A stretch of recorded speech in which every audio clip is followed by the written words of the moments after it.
Boa noite a todos, irmãos e irmãs. Inicialmente, eu gostaria de rogar a Jesus Cristo que nos abençoe, que abençoe a todos aqui presentes, porque Ele, eu sempre repito isso e repetirei toda a minha vida, Jesus foi o que mais nos amou. Jesus Cristo foi o que mais nos amou. O tema lei de causa e efeito pode se chamar lei do karma, de ação e reação. Ele é um tema vasto. Ele tem o tamanho de um oceano. Eu apenas vou ferir, vou tocar e vou falar sobre alguns pontos da lei de causa e efeito, rogando a compreensão de todos. Eu trago inicialmente uma notícia que talvez ou certamente é do conhecimento de todos vocês, dos que acreditam, e o meu respeito a todos aqueles que não acreditam. Mas a notícia grandiosa e maravilhosa que eu trago para vocês nesta noite, aqui, nesta casa bendita, que é o espaço de consciência, amor e caridade. A notícia que eu trago a vocês, que vocês certamente, repito, já sabem,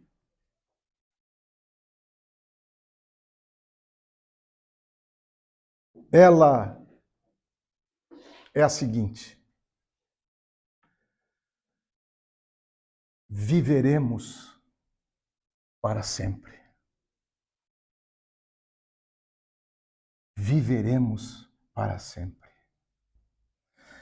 Nós não viemos para viver esta encarnação. Nós vamos viver para a eternidade do Espírito que é imortal. E daí eu pergunto aos senhores e às senhoras, o que nos acompanha ao longo de todas as existências que já vivemos, que estamos vivendo e que haveremos de viver? O que nos acompanha na nossa existência? Os atos praticados. O que nós praticamos. E o que nós praticamos para o bem ou para o mal gera a lei de causa e de efeito. As consequências daquilo que nós escolhemos para construir a nossa vida imortal. Não pensem que a vida cessa nesta existência e que tudo aquilo que fizemos tem um termo final. Não. A vida do Espírito é uma continuidade eterna. Daí, meus irmãos, minhas irmãs, aqueles que cometerem infrações às leis divinas, aqueles que olvidarem ou não se importarem, ou forem indiferentes às leis de Deus, irão colher as amarguras, as dores e os sofrimentos que isto ocasiona. Inclusive, a marcha lenta que não progride, e a pessoa retorna e retorna em várias encarnações e sofre. E sofre e sofre. Por quê? Porque se Deus é misericordioso, Ele é justo. Meus amigos, minhas amigas, nós temos que ter a humildade de reconhecer que nós vivemos num mundo ainda de provas e expiações. Nós vivemos num mundo que, infelizmente, a maioria das pessoas do mundo inteiro ainda estão atrasadas e praticam o mal. Embora nós tenhamos um número muito grande e expressivo de boas pessoas, a vinda de vocês a esta casa bendita é um indicativo de que todos vocês estão à procura de um conforto para a alma, para o coração, para o espírito e para o corpo. Mas todos nós, por estarmos na terra, somos almas endividadas. Nós estamos num plano que é uma grande escola, que é um aprendizado constante. E este aprendizado, ele sofre percalços. Daí, nós temos que entender que a criatura humana, ela só tem aquilo que Jesus falou no Evangelho, a porta estreita. A porta estreita. Nós temos uma tarefa eterna, que é a tarefa do bem. Qual o propósito maior de um ser humano?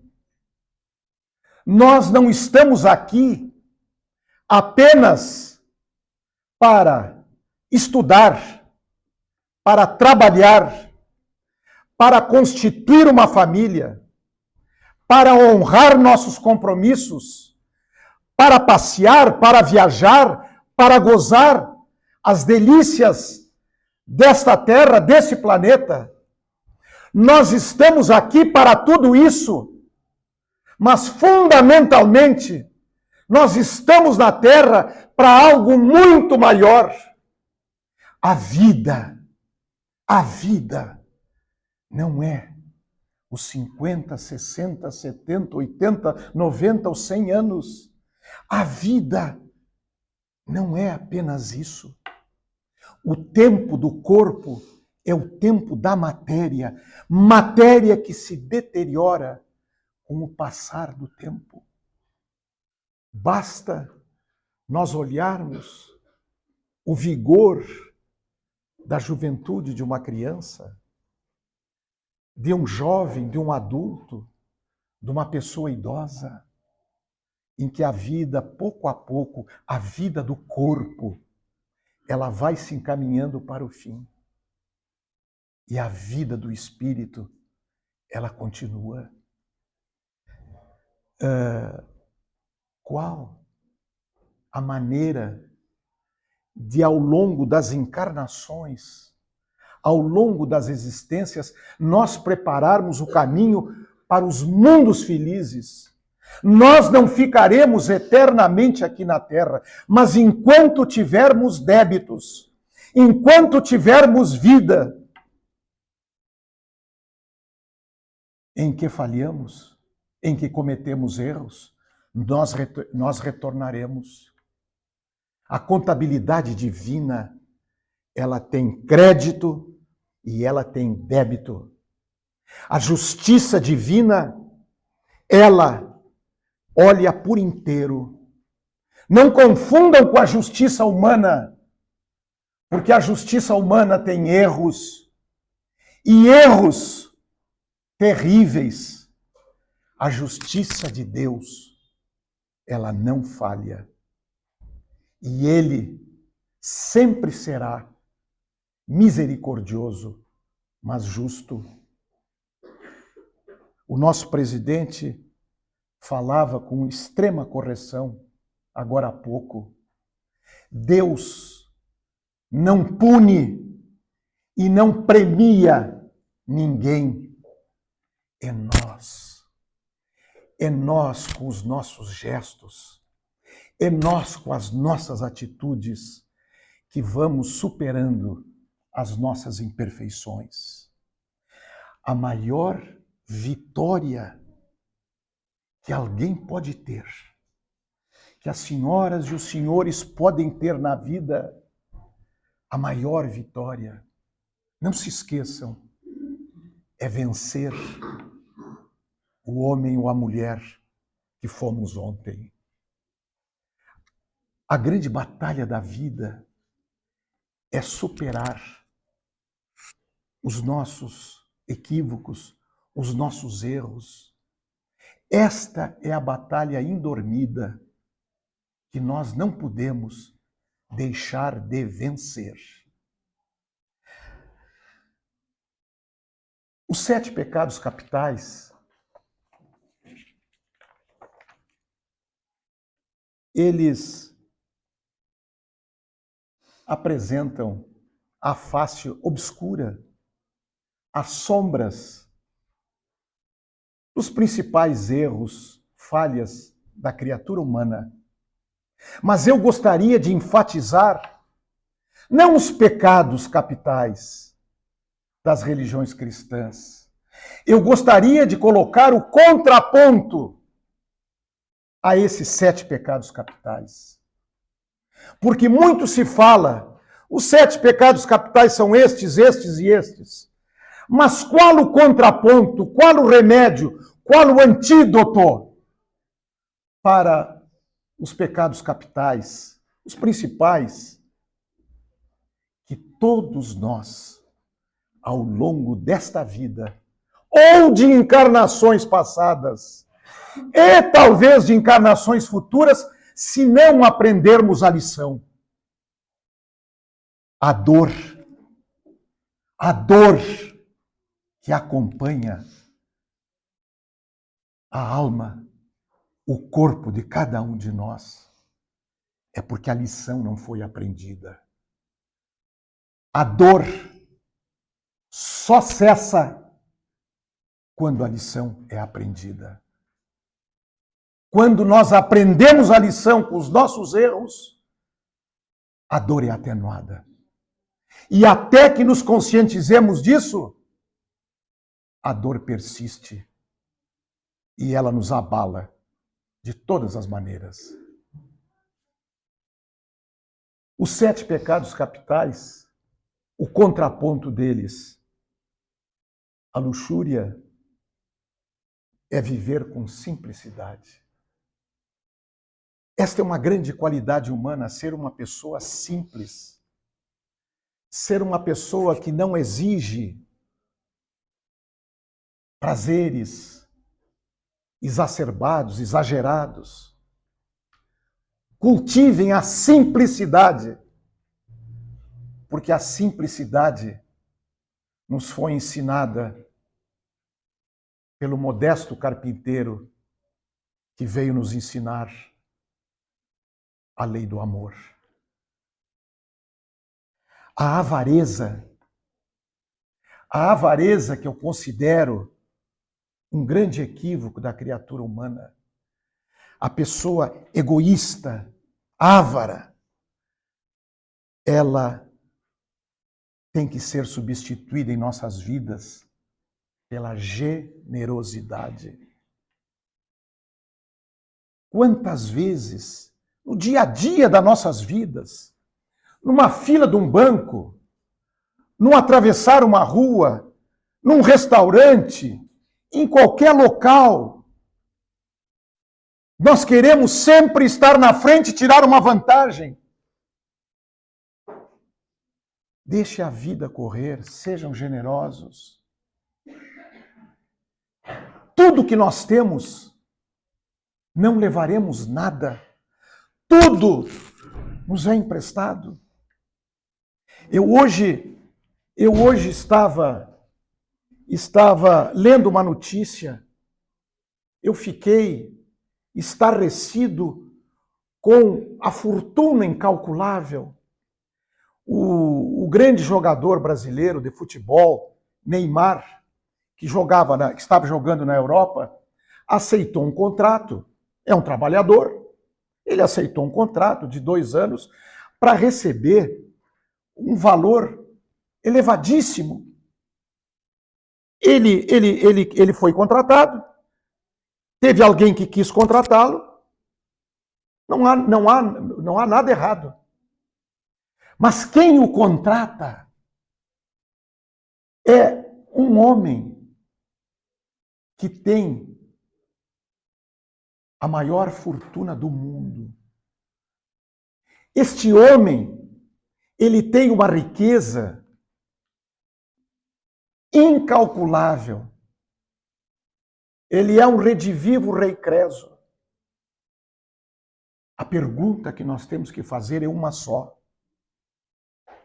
Ele usa essa riqueza não só para os prazeres dos grandes castelos, das grandes mansões pelo mundo inteiro, por uma riqueza de um palácio que tudo é ouro, que tudo é ouro. A pergunta que nós devemos fazer é o seguinte: o dinheiro, essa fortuna, e vamos trazer para a nossa dimensão, que é infinitamente menor. O que nós fizemos com o que nos sobeja, com o que nos sobra? Como agimos com aquilo que nos sobra? Eu não sei se já contei essa história, mas certa ocasião eu levei a irmã Maria Luísa Monteiro, uma freira que levava mantimentos, roupas no presídio central para apenados. E era inverno.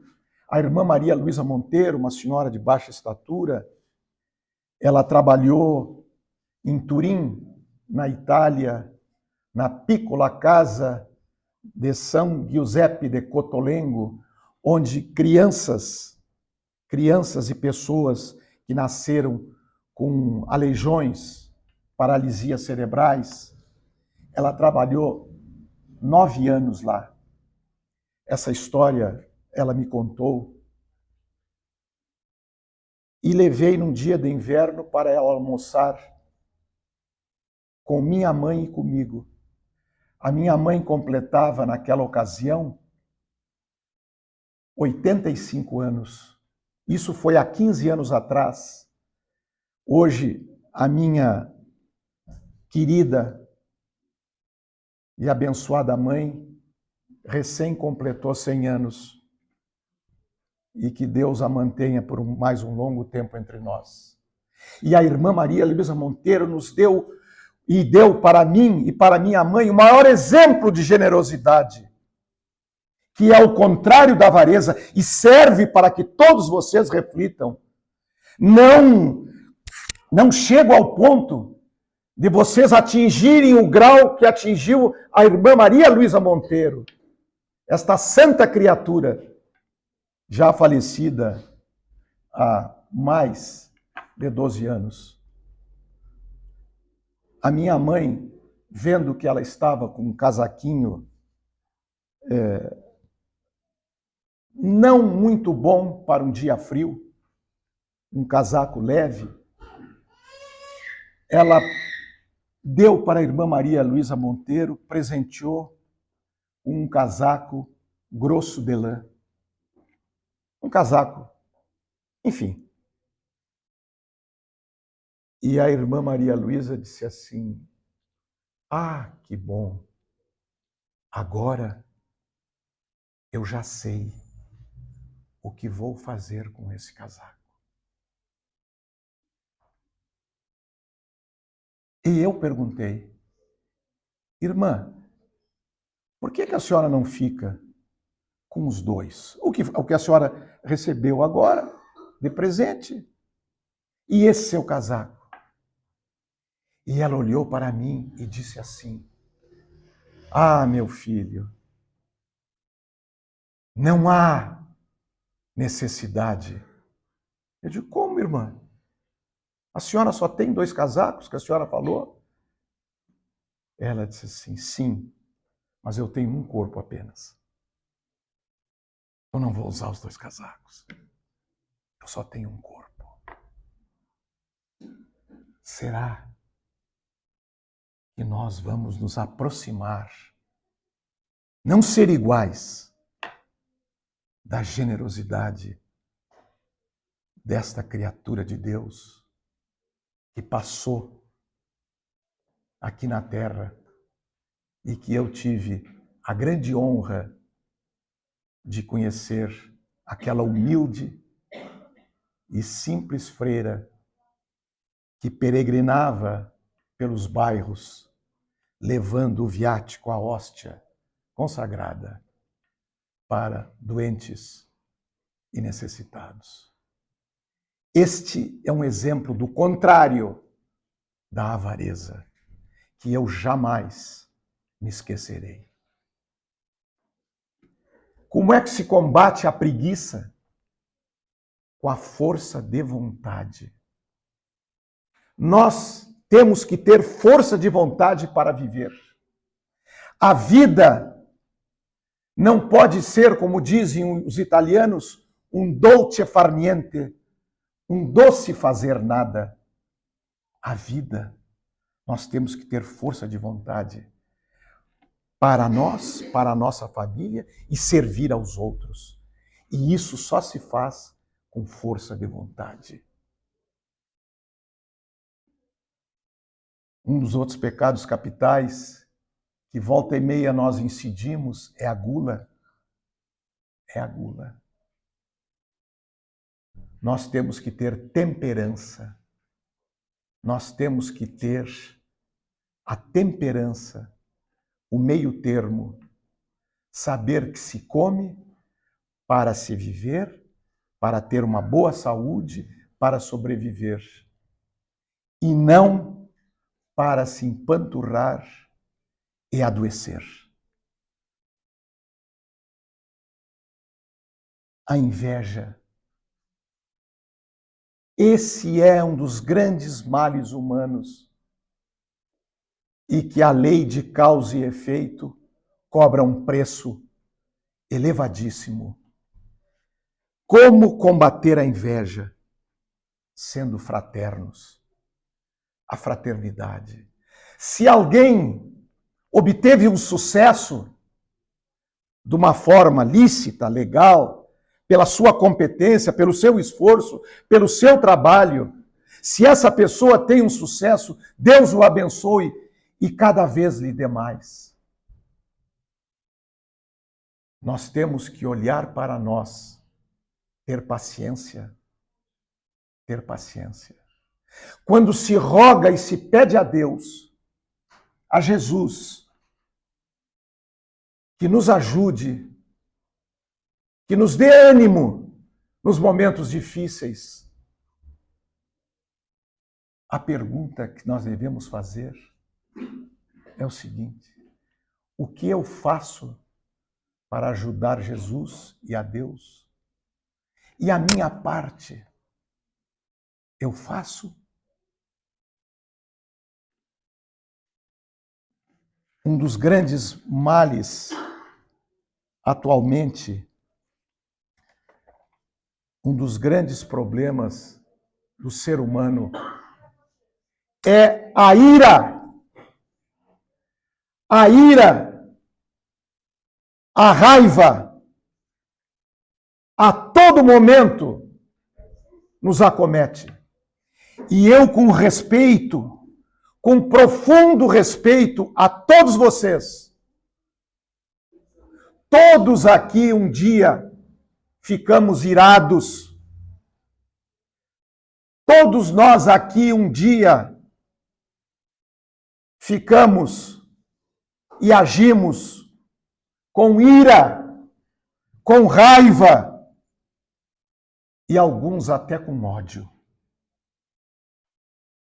E isso tudo volta para nós. Isso tudo volta para nós. Isso tudo é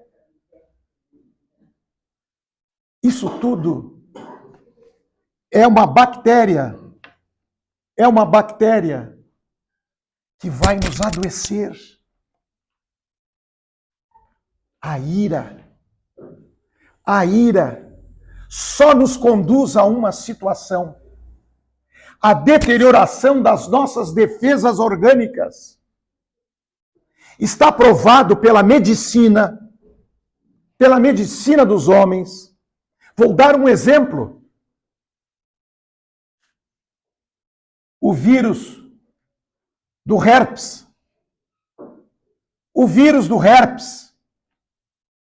O vírus do herpes é quando a pessoa está num estresse extremamente adiantado. Isto é comprovação científica, não é manifestação aqui que eu faço. O herpes é causador. Em razão, a pessoa contrai pela redução das defesas orgânicas do corpo. E aí a pessoa adoece. É a lei da causa e do efeito. A ira, ela provoca essa situação. Certa ocasião, numa reunião do Centro Espírita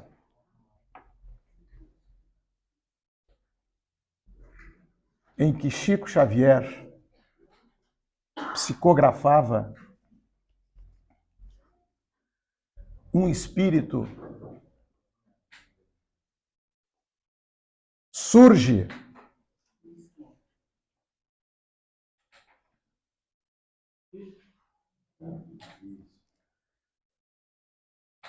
e ele transmitiu na forma de um verso, porque ele era um escritor numa vida passada, uma frase que eu gostaria que vocês levassem e não se esquecessem.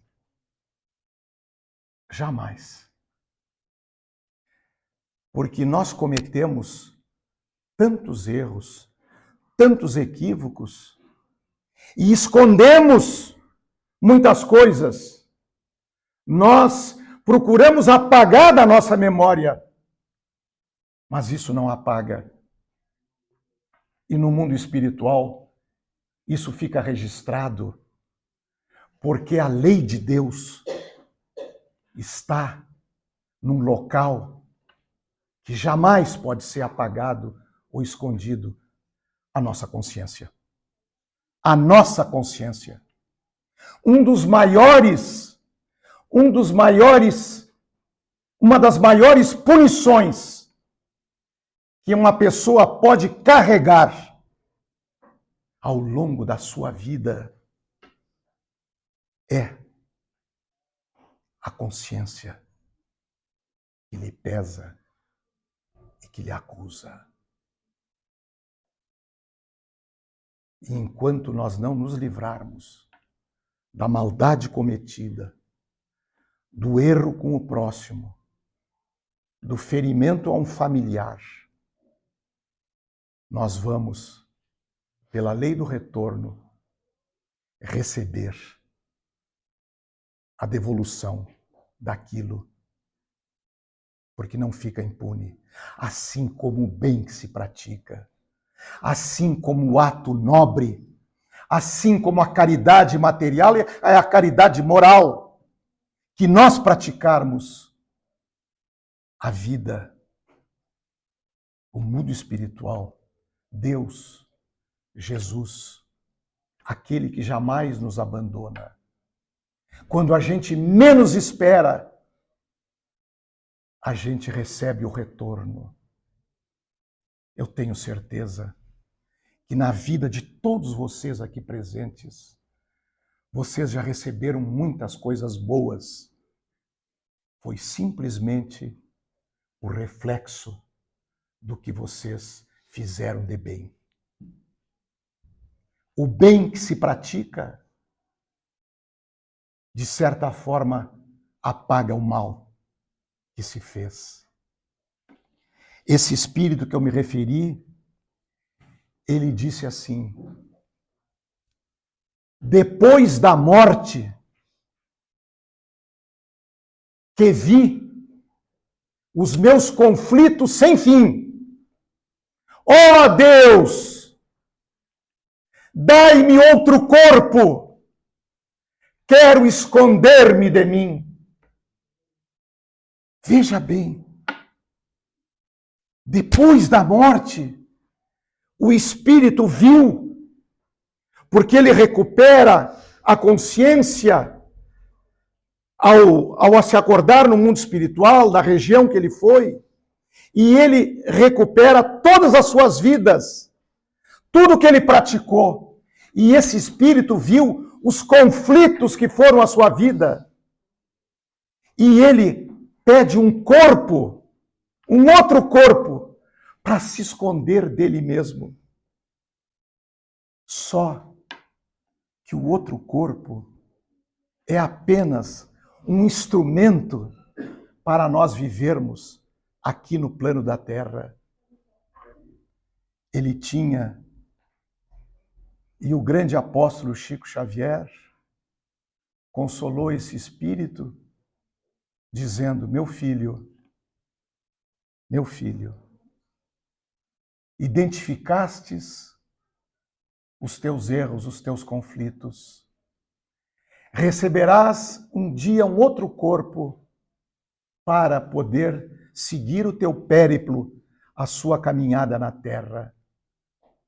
Mas o que tu precisas, e tu vais conseguir, é caminhando, andando, agindo com um espírito que não cometa os equívocos e reparando, fazendo o bem que tu esqueceste e olvidaste na encarnação passada.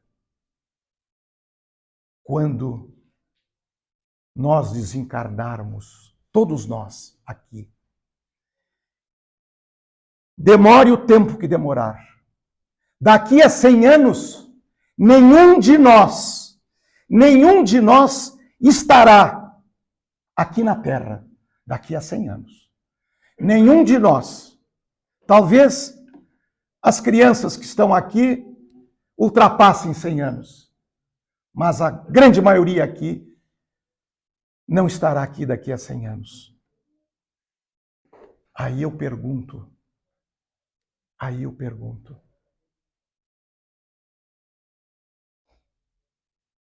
o que levaremos de bom? Qual é a bagagem que nós vamos levar para o mundo espiritual? O plano da Terra é um plano transitório, passageiro, rápido demais. O plano espiritual, ele é a pátria definitiva. A partir dos vários mundos, porque Jesus disse: a casa do meu Pai tem muitas moradas. Nós temos uma inclinação para o bem e não para o mal. O mal é as tendências e as fraquezas humanas que se corrompe ou pelo dinheiro, ou por prazeres transitórios e passageiros que não levam a nada. Nós temos que ser corrompidos por aquilo que é o sentimento, que é, eu diria, que é o ar divino do universo. Esse ar divino do universo é a palavra mais dita, mais usada, mais bendita e a menos praticada no mundo deste planeta. Nós temos que ter orgulho de dizer: eu amo, eu sinto amor, eu procuro dar amor e não apenas receber. Eu procuro ser uma pessoa correta na minha família, no meu trabalho, nas minhas relações sociais. Nós vamos nos purificando, nós vamos, por assim dizer, construindo a estrada, o caminho do mundo espiritual, junto aos espíritos superiores, porque um dia chegaremos lá e também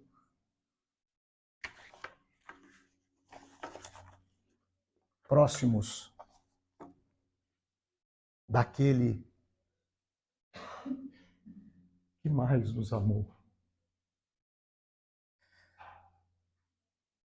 Que Jesus acompanhe cada um de vocês e Ele nos acompanha ao retorno do lar.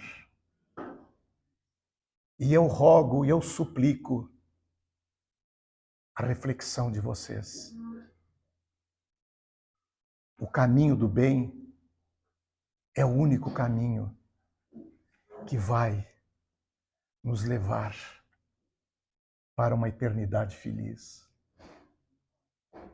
Porque se ao contrário praticarmos, com certeza a nossa caminhada vai ser áspera. As pedras do caminho haverão de sangrar os nossos pés. Eu teria outra abordagem sobre o tema, mas eu me estenderia indevidamente. Eu termino aqui dizendo a todos vocês que nós temos um destino sagrado. E esse destino sagrado é quando nós conseguirmos abrir o coração, arejarmos a alma e conseguirmos compreender que o amor é a essência da vida.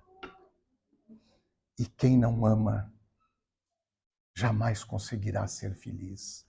O amor que eu me refiro não é só o amor do corpo, é o amor também do espírito.